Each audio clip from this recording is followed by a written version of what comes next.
Jadi permainan tren anak-anak saat ini, lato-lato justru baru saja memakan korban. Seorang anak berinisial AN berumur 8 tahun harus menjalani operasi di bagian matanya akibat bermain lato-lato. Kejadian ini terjadi di Kabupaten Kuburaya, Kalimantan Barat. Meskipun AN sudah membaik, kondisi matanya belum 100% sembuh. Penglihatan AN masih kabur dan rutin menerima obat tetes. Kronologi kejadian saat dirinya sedang bermain lato-lato di rumah temannya akhir tahun lalu. Setelah puas bermain, AN pulang ke rumah dengan kondisi mata yang memerah. Ayah korban, Ari Julianto, lantas bertanya kepada sang anak terkait kondisinya.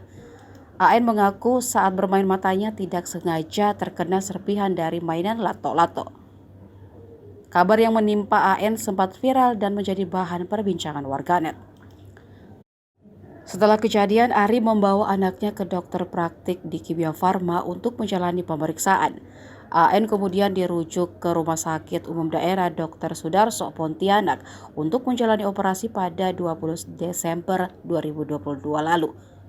Ari mengabarkan kondisi anaknya itu sudah berangsur membaik.